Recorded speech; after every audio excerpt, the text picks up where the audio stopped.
We're talking about the third level of oiris, the oiris as they are mislabesh in kelim,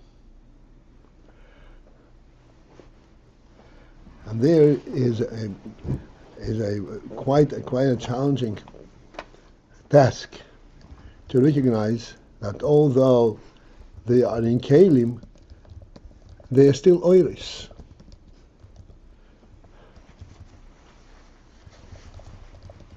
That is, I said, that is quite a challenge, because when you look at the kelim, you say the kelim function on the level of kelim.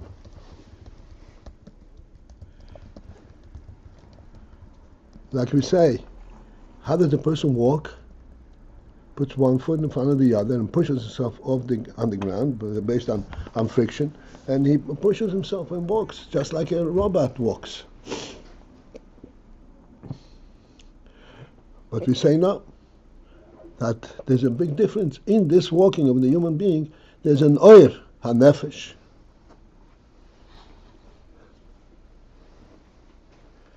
That illuminates and lifts the entire process to a nefesh level.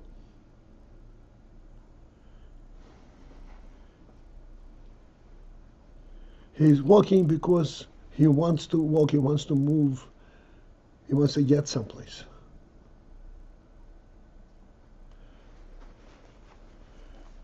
And that is what this walking actually represents. This is the spirit behind this walking. This is what enables it to walk.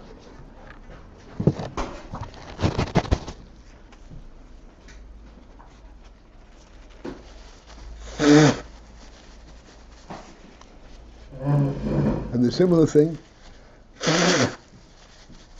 excuse me,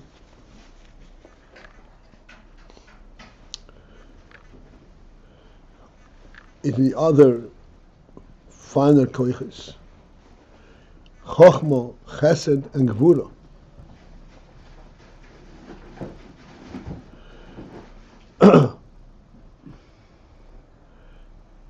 Chesed is perhaps, chesed and gvura is perhaps those are most readily identifiable.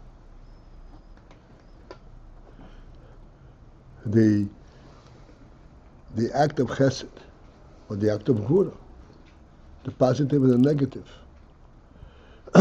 Again, it's in the keli, and thus it appears to be completely dependent on the circumstance, a reaction to something that aroused it.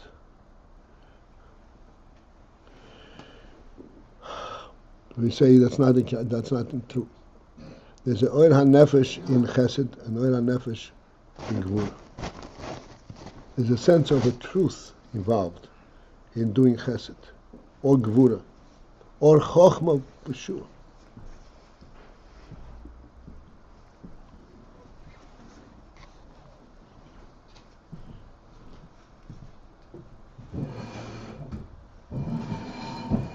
Particularly in chochmah, I'd like to focus in on that, because chochmah is the beginning, the top of, so to speak, of human consciousness, of human reality.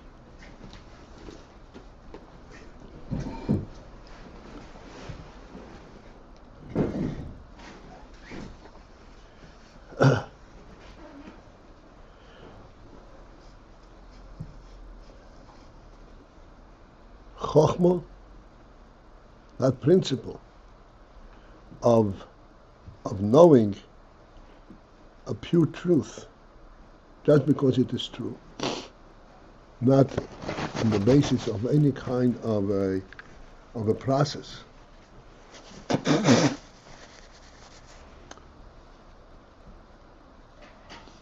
Of an explanation. Where is it coming from?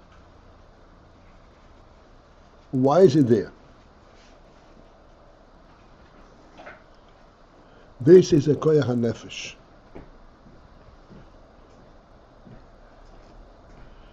This is a nefesh knowing of the truth. Are you with me?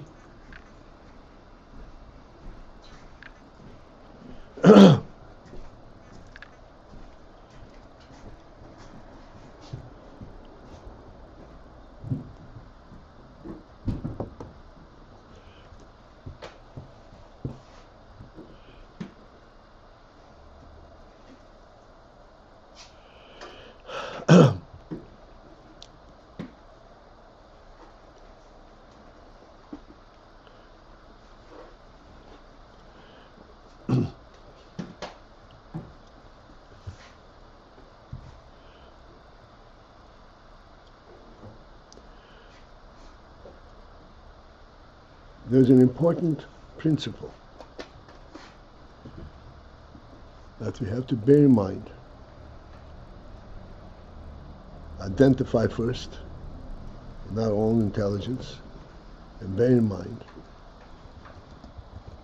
that, and it's unfortunate that we've come to a point in the world that we have to kind of make a point of this principle.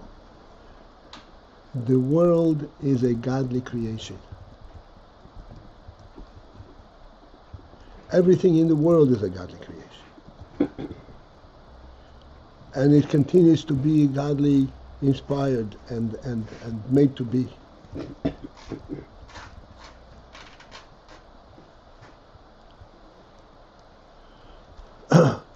We say brachas in the morning. Say pakeach ivrim, mater asurim, zekiv kfufim. All of these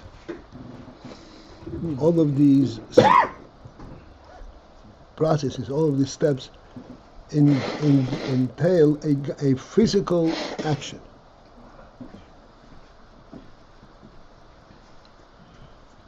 Pakeach ivrim means one who makes sighted the blind.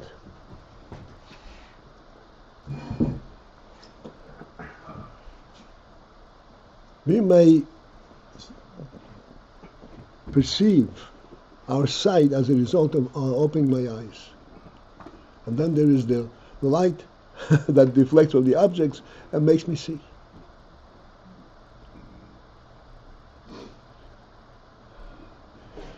It is important to whatever extent we can recognize it. It's most important. This is a godly phenomenon. This is not a physical phenomenon. The physical phenomenon is only the less licks. They say how it comes into gashmius, into the kelim. But the whole phenomenon of sight is a neshama thing, and it's a godly thing.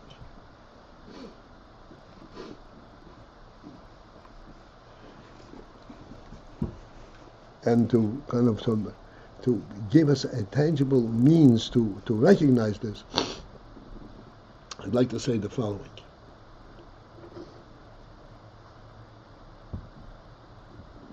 And everything that we experience in the Gashmizik world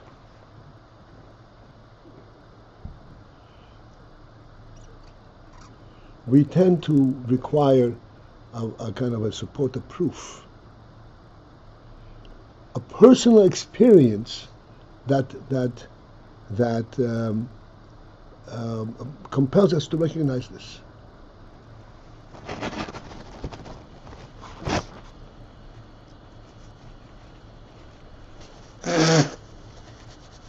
Like touch. Touch is something which affects our hand, and therefore that proves to us that there is something there.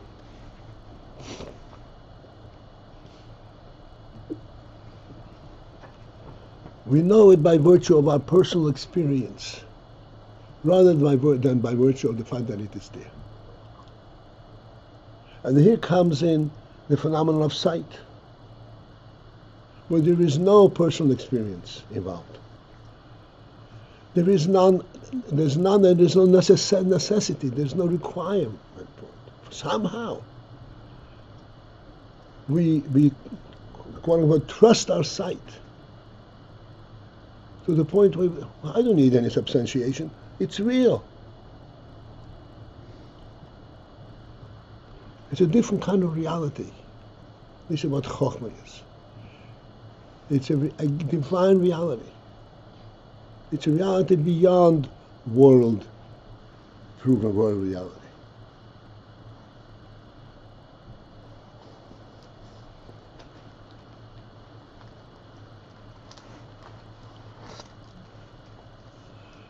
There's an expression,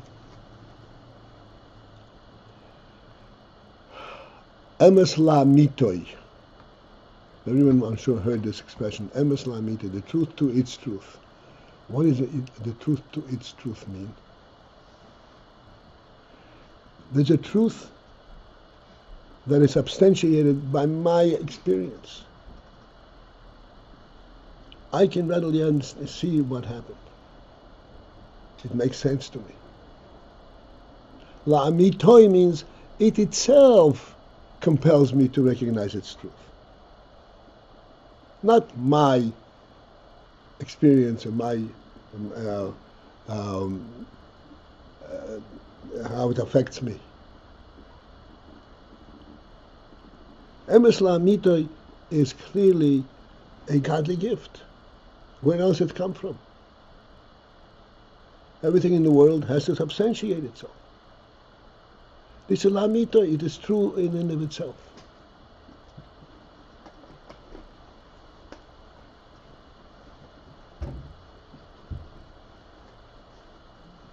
This principle is what we mean when we say that the oil is mislabish in the keli. Despite the fact that it's in the keli, this is the big thing that we're dealing with. Despite the fact that it's in the keli. And it makes perfect sense within the worldly context.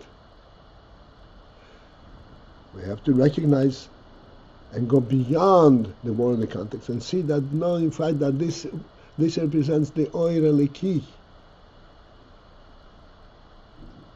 It represents the oir eliki as it emanates and it comes down from the first two levels, from the rotzen and all the way down into after the tzimtzum.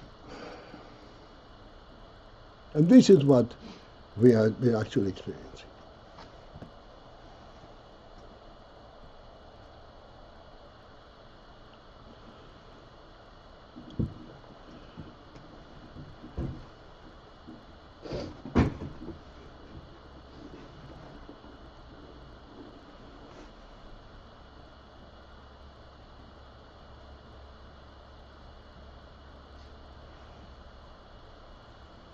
This is possible, this recognition of the godly truth within the worldly context is possible only starting from chochmah, only when there is the element of bittul.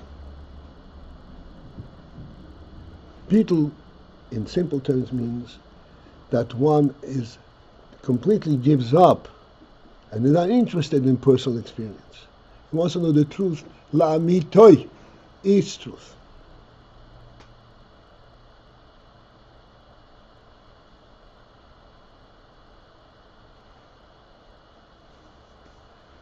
And that is the phenomenon of chochmah.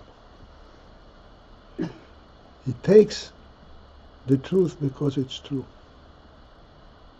not because it is affected by it. He has a personal experience to it.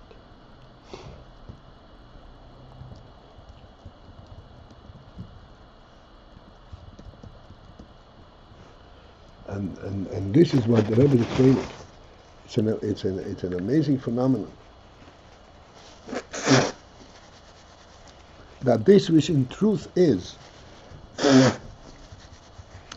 in oir eliki. And we explain what oir is. Oir is the impact of the godly presence. It's not an emanation, it's not an energy.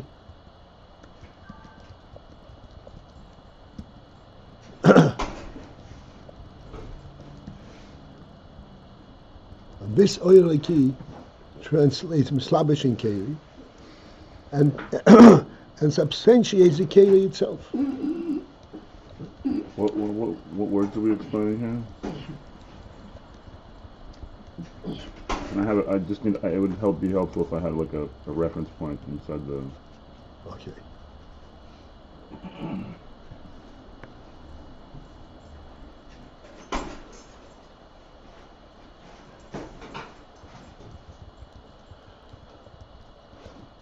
Okay, we'll start from the line that begins with ukmoken, which is 5 lines from the beginning of this paragraph.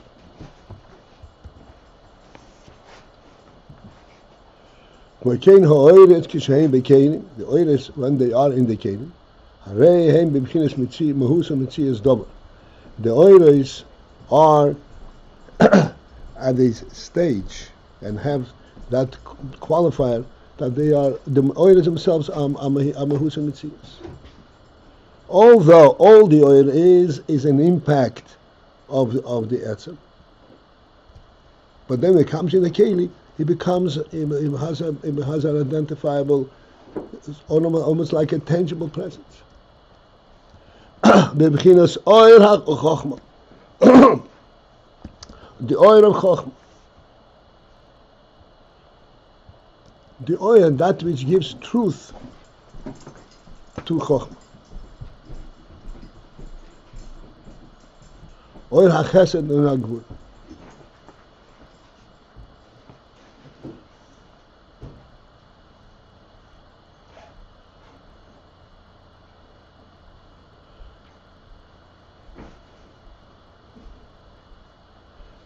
Like we demonstrated this principle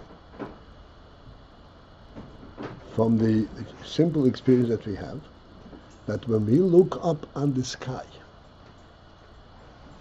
which is pure sight, we have no means to touch it, no means to evaluate it. We cannot see its beginning or end. We just see it because it's there. And in order to accept that phenomenon, you have to have beacon. Say, I see what I see. I don't have a personal means of explaining what it is, of relating to it, of describing it. This is due to the oil chochmah. This is due to the oil, to the sense that there is a truth, a creator's truth. It doesn't have to be a physical proof. It's there because the creator wants it to be there. And that is the first truth of the world. The creator's presence in the world.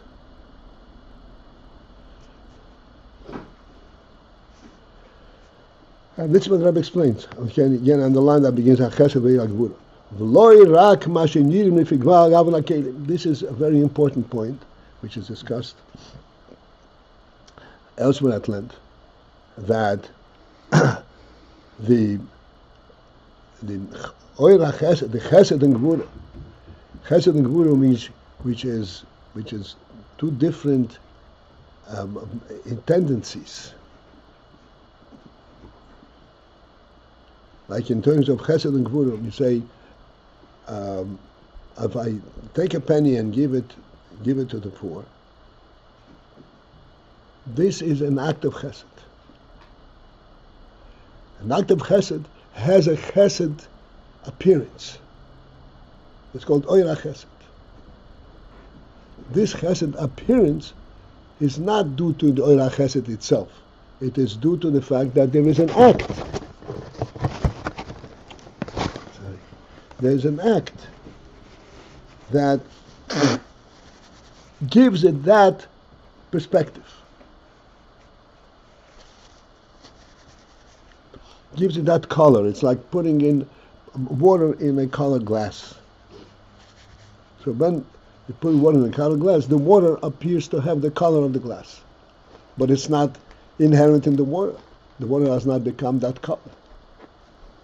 So this is what the Rebbe says, that that when the oil is in the kelim, the oil actually acquires that color. It is not just an appearance due to the fact that it goes through the kelim.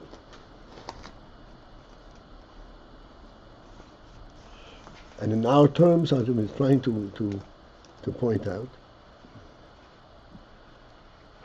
the act of chesed, for example, I said, you give a penny.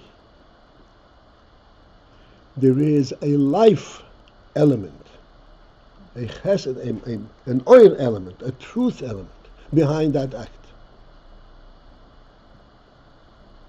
that enables this act.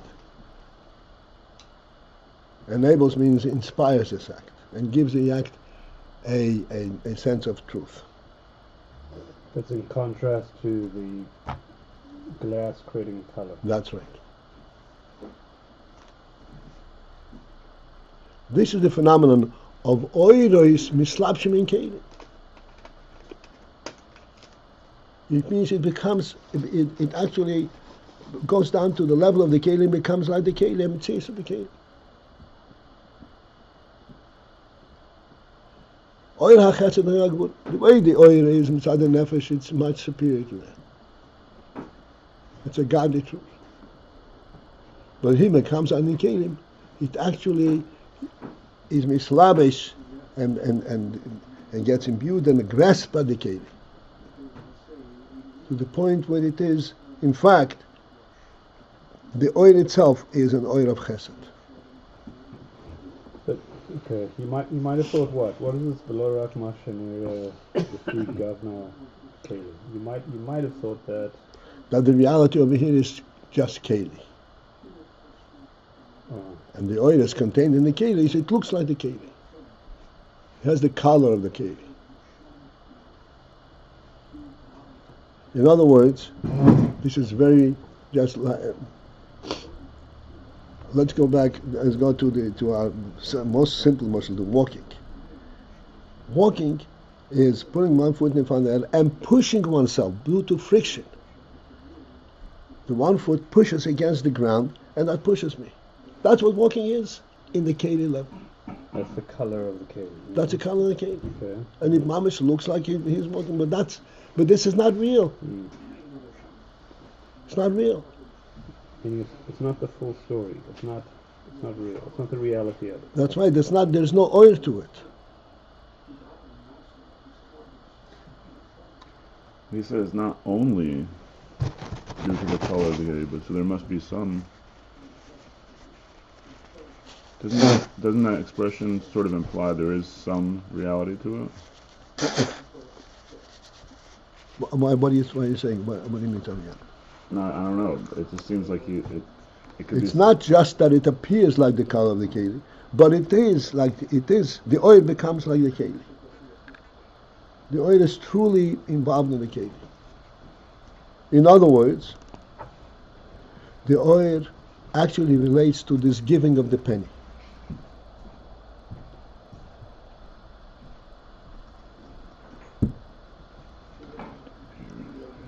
It's mit oil ha-nefesh.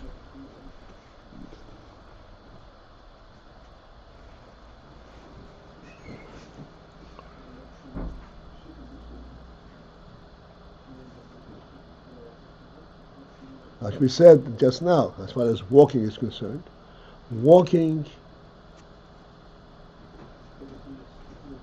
is enabled by observing the space ahead and deciding I want to be there, and relating to that further distance, and then drawing from that the ability to get there. And this is what inspires the whole walk. And then when it comes into the kelim, into the walking process, the oil and nefesh relate to the walking process. It is not that the walking process is what automatically brings me there because you're moving your feet like this, like a robot.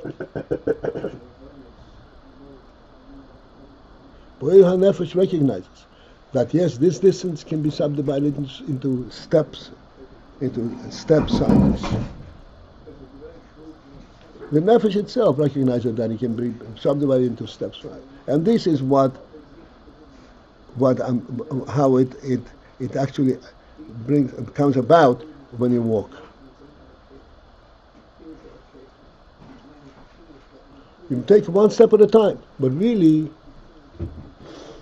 you're floating through the space that you want to come. Wait, you're really floating because your vision is the destination? Because you're above No. The vision, because you see the reality, a high reality. Right, namely the entire space and being there, being at the destination. Yes. This is only a keli. Uh-huh. If it weren't for the friction on your foot, you'd find another way to get there. It doesn't.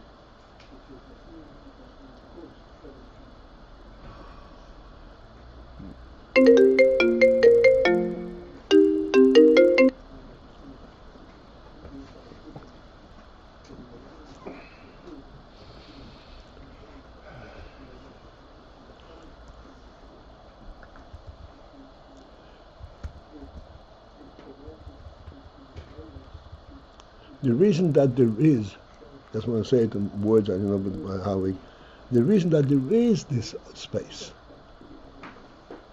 is because there's a godly will behind there being this space.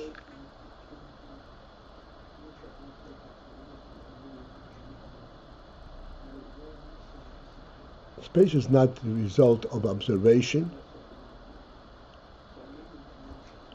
On the contrary, as we said, the observation, this is chochmah. I perceive the truth behind it.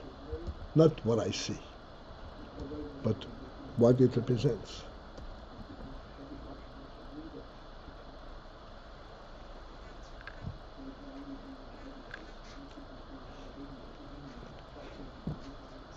Hashem wants there to be space. So, I see with my chochmah. I see. Could I see what Hashem? Could I see the subdivision because Hashem wants me to see that? That comes down into the kingdom. Ultimately, it comes down into the kingdom.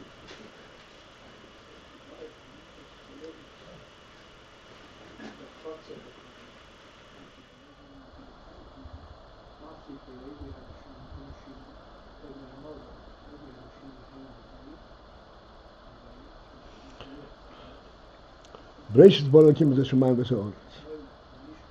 Shamayim has no components. Oretz is completely of components. The Shamayim is what embraces and gives the Oretz a sense of reality.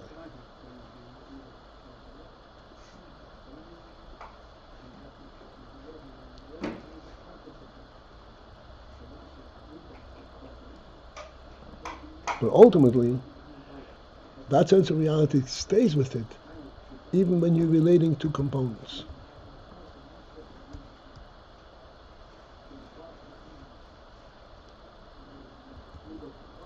As we say that a human being, as he's walking, he's always aware of the earth and the sky at the same time.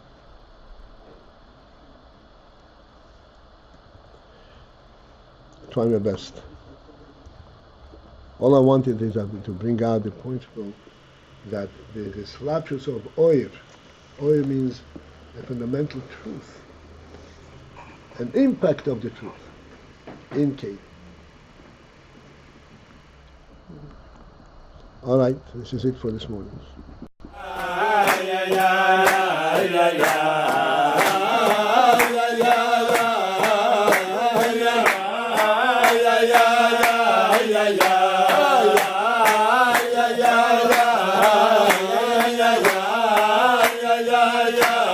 yeah.